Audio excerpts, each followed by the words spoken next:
Olá, seja bem-vindo ao curso Estelar, sou o professor Jorge Gama e nesse vídeo nós vamos estudar o hexaedro regular. A pronúncia é essa, tá? Hexaedro regular e não hexaedro. Então, se eu tiver um sólido em que todas as suas faces são quadrados, nós temos um cubo.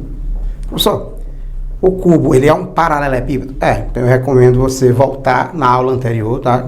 No vídeo de paralelepípedo, dar uma estudada nesse vídeo e depois você retorna, porque a única diferença aqui vai ser que o cubo, ele vai ser um paralelepípedo reto-retângulo em que todas as dimensões são iguais. Ou seja, aquele A, B e C lá do paralelepípedo, nós vamos chamar aqui todos de A ou todos de X. As dimensões são iguais. Então, se olharmos de baixo para cima, nessa face aqui inferior, apesar de não parecer, né, parece aqui, professor, um paralelogramo qualquer, mas ele é um quadrado. Porque na nossa perspectiva, na posição que nós estamos vendo esse sólido, tá, não parece um quadrado, mas todas as suas faces são quadrados, todos os lados são do mesmo tamanho. Então, professor, nesse caso, se eu sempre olho um quadrado, em qualquer face, né, que eu olho do cubo, eu posso usar aquele conhecimento que nós temos de área de quadrado para encontrar a área total desse sólido? Posso, porque a área de um quadrado, se eu multiplicar por 6, eu estou pegando as áreas de todas as faces. Então, a primeira fórmula que nós vamos analisar é essa: como calcular a área da superfície de um cubo, que na realidade é a soma das áreas de todos os quadrados. Como é que pode cair na prova, professor? Por exemplo, se ele for pegar um presente e embrulhar numa caixa em forma de cubo e pedir para você a quantidade de papel que ele vai utilizar para cobrir essa caixa, papel de presente, você vai ter que calcular a área da superfície, que é a área total. Que lá no prisma nós conhecemos como área lateral, mais a soma da área inferior mais a área superior, que é 2 vezes a área da base mais a área lateral. O cubo também é um prisma. Então, a ideia será a mesma. Só. Então, se ele pedir a área total, eu vou calcular o dobro da área da base mais a área lateral, eu poderia simplificar essa relação considerando logo que, como todas as arestas são do mesmo tamanho, eu posso calcular a área só de uma face, que é a área de um quadrado, que é A ao quadrado, multiplicado por 6, que é a quantidade de faces que eu tenho? Posso.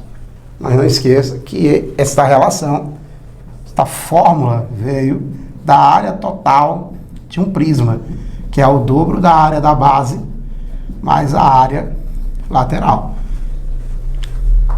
Continuo estudando o prisma, mas é um caso particular, que é o caso em que todas as dimensões, né, são iguais. Você vai observar que eu tenho aqui, dentro desse exemplo aqui, desse cubo, eu tenho um triângulo. Esse triângulo ele é retângulo, por quê, professor? Esse triângulo vermelho. Ele é retângulo porque todas as faces, né, se eu pego, por exemplo, a face inferior e a altura, são perpendiculares. Como eu estou pegando, né, um dos lados do triângulo como sendo a diagonal desse quadrado, esse lado do triângulo ele está contido nessa face. E como o outro lado do triângulo é a altura, e a altura com a face aqui inferior são perpendiculares, então esse triângulo eu tenho 2 lados aqui formando 90 graus. Então é um triângulo retângulo. E nesse triângulo retângulo, o segmento que vai desse vértice até este vértice está coincidindo com a hipotenusa. E também é a diagonal desse sólido. Então observa que a diagonal do sólido coincide com a hipotenusa, nesse triângulo vermelho. Um cateto coincide com a altura, o outro cateto coincide com a diagonal desta face, que é a diagonal do quadrado. Calcula a diagonal do quadrado, tenho a altura, e com a altura e a diagonal do quadrado, eu vou usar o teorema de Pitágoras para encontrar a diagonal do cubo. Como, professor? Vamos ver?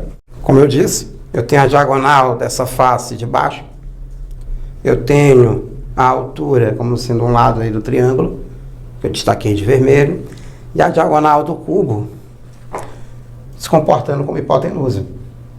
Eu sei então que um dos lados do quadrado vale a aresta, então vai coincidir com o cateto do triângulo, Eu sei que o outro cateto do triângulo é a diagonal do quadrado. Eu tenho que lembrar como calcula a diagonal de um quadrado. Observa, nosso triângulo, estou colocando na mesma posição. E aqui embaixo, para esse observador, ele está vendo esta linha. Vou desenhar o quadrado aqui de lado. Para esse observador, ele está vendo o quê, professor? Então, olha só o que esse observador está vendo. Ele está vendo um quadrado com essa linha vermelha no meio. Esse quadrado com a linha vermelha no meio, vou destacar aqui. Destaquei aqui de preto. Mas observa que nós temos um triângulo retângulo. E esse triângulo retângulo, que não é esse vermelho, tá? É lá da base, tem um triângulo retângulo.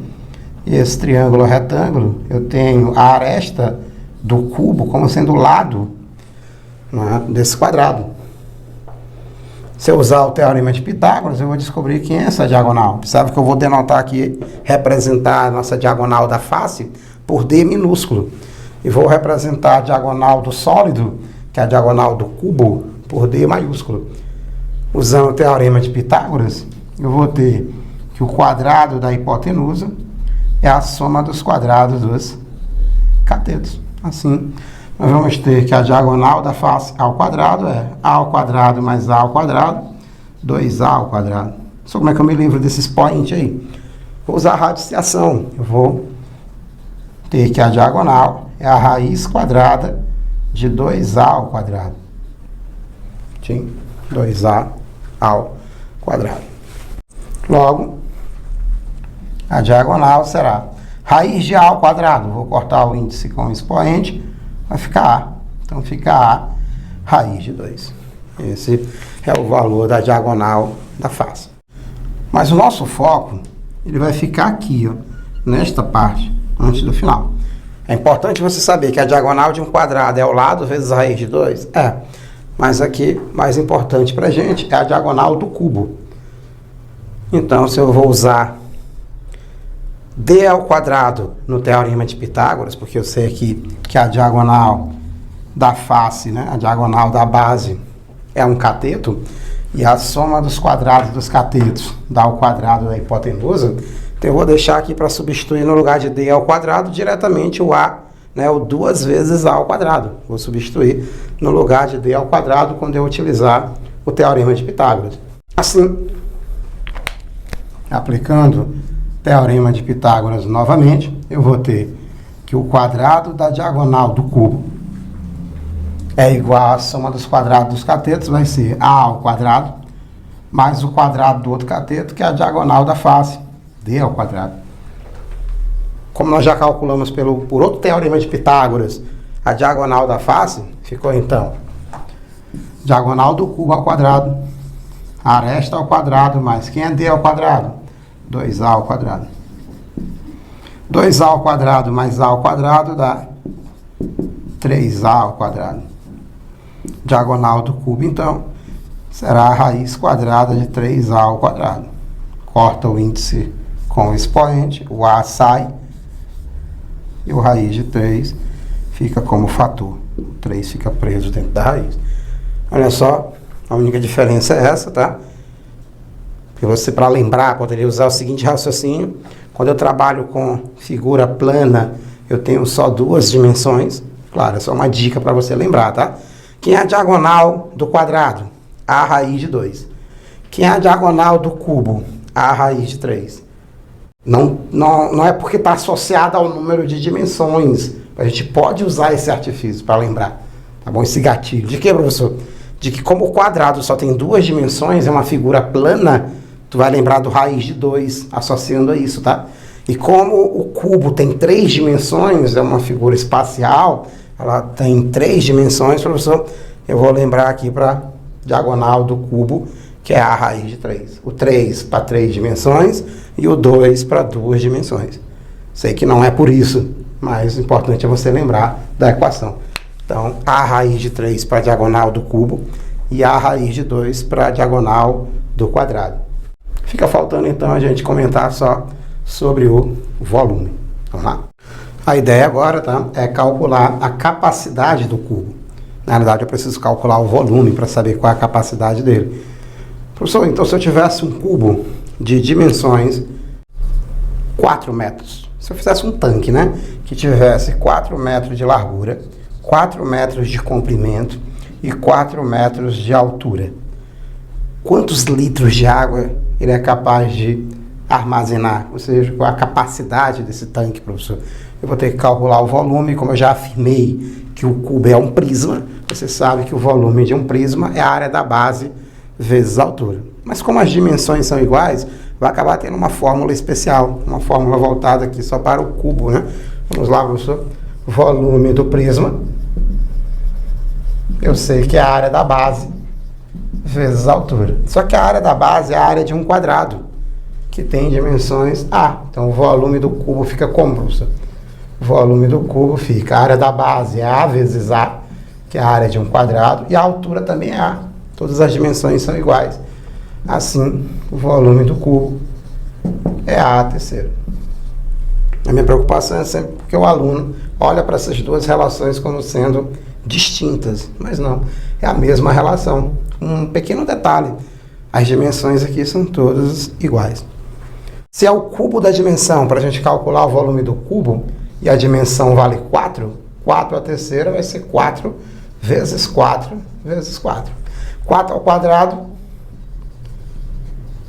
16, que será multiplicado por 4. 4 vezes 4, 4 vezes 4. 4 vezes 6 dá 24, vão 2. 4 vezes 1, 4. Com mais 2, 6. 64 metros cúbicos. E 64 metros cúbicos, professor, dá que volume? Em litros, né? Nós geralmente chamamos de capacidade. É só lembrar que 1 metro cúbico é equivalente a 1000 litros. 1000 litros. 3 convenções de unidade são importantes para a gente aqui. Que 1 metro cúbico é equivalente a 1000 litros. Que 1 centímetro cúbico é equivalente a 1 ml, que é 1 mililitro. E que 1 decímetro cúbico é equivalente a 1 litro. Essas 3 informações são importantes quando você vai resolver uma questão de hexaedro regular, ou seja, de cubo. Então, só basta multiplicar por 1000. Exatamente. Então, o nosso volume do cubo será de 64.000 litros. Essa é a quantidade. Que em tonelada, né? Como eu sei que cada litro equivale a 1 quilo, então, professor, nós temos aí 64.000 quilogramas de água ou 64 toneladas de água. Lembrando que chamar 1 litro de 1 quilo depende da densidade. E nesse caso, só se a densidade for 1 grama por centímetro cúbico, que é no caso a densidade da água. Se você pega a densidade do óleo, por exemplo, você vai ver que 1 litro de óleo não é 1 quilo de óleo, porque a densidade do óleo é 0,8 gramas por centímetro cúbico. Então vai dar só, não é, 1 litro de óleo só vai dar 800 gramas. Claro, se for um óleo de densidade 0,8, cada óleo tem sua própria densidade. Mas a água em si, 1 quilo é equivalente a 1 litro. Essa questão, então, foi para a gente resolver o volume desse cubo e calcular a sua capacidade em litros, e chamando a atenção para a gente nunca esquecer que 1 metro cúbico é equivalente a 1000 litros, 1 centímetro cúbico é 1 ml, 1 decímetro cúbico é equivalente a 1 litro. Isso é o suficiente para a gente resolver as nossas questões, caso apareça na prova da UEMA. Espero que você tenha entendido e até a próxima aula.